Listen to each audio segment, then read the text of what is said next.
Right, so a warm welcome to you. I have these questions. Yes, so let's do question 4. Study and complete the table showing the forms of citizen participation in governance. Study and complete the table showing the forms of citizen participation in governance. And so we have the first column is showing the community activities. The second one is showing A and B. We are yet to find out, and I'm pretty sure that you can read what's obtaining in the column of A and in the column of B. Okay, let's see what the question have to say. Let's see what the questions have to say. Question A reads: identify the forms of citizen participation marked A and B. Marked A and B. All right? Yeah. So now, how do you handle such questions? How exactly do you handle such questions? You really cannot handle such a question unless you know what's happening. Let me show you what's happening here. Look at the first column. It shows community activities. So under community activities, they haven't given us any specific, activities. Okay?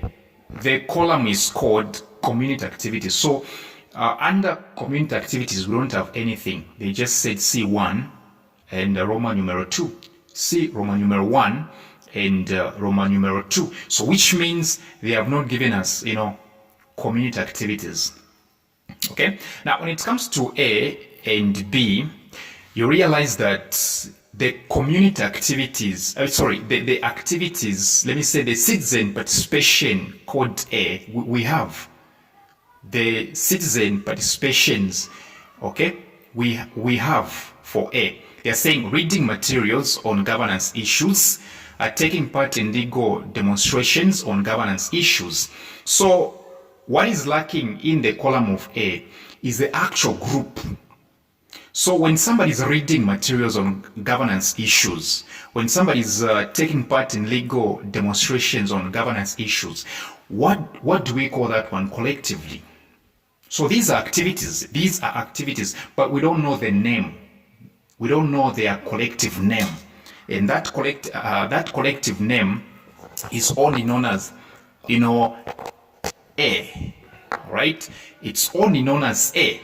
For B, we have the activities. Under B, we have activities: writing newspaper articles to, comment on government policies, contacting a councillor to raise an issue. So these are also activities which are falling under B. So all we need to do is simply identify the collective. So A and B are simply collective names. And under them, they've got activities. So when somebody is reading materials on governance issues and taking part in legal demonstrations on governance issues, what exactly do we call that one? What exactly do we call such activities collectively? We actually call them civil society activities. That's what we call them. We call them civil society activities. So A is definitely civil society activities. Yes, you find somebody very much, patriotic, reading materials on governance issues and taking part in legal demonstrations. Just know that they are doing what we call civil society, civil society activities. Civil society activities. Yes.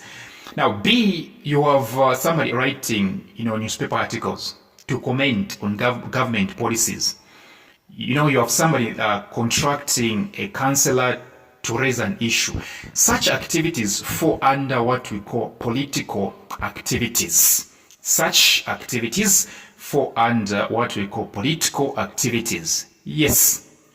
Question B, mention any 2 community activities marked C. So like I told you, under community activities, we don't have examples. So now it's the time for us to mention any 2 community activities marked C, which means mention 2 examples of community activities. Yes.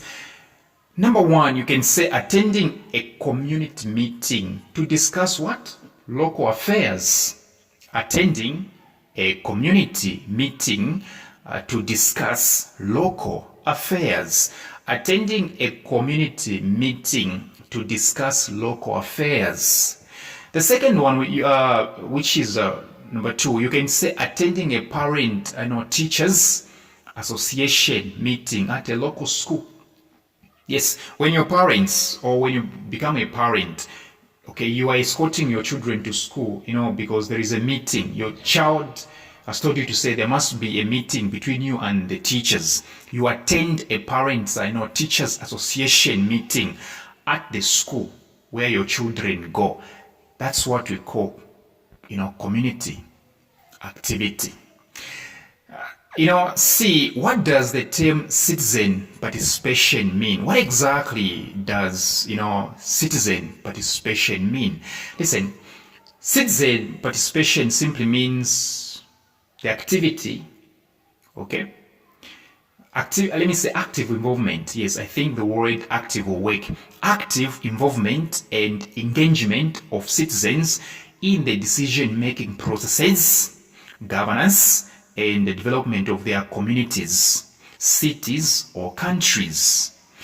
Citizen participation simply means active involvement and engagement of citizens in the decision-making processes, governance, and development of their communities, cities, or countries. That is exactly what it means.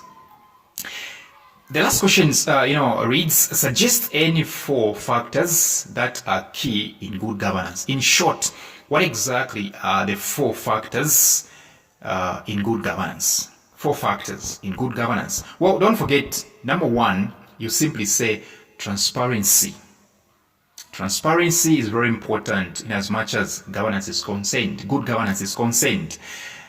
Next one, rule of law. Rule of law, or let me say respect for the rule of law, cannot be underestimated. It's very important when it comes to good governance. So transparency, rule of law, accountability.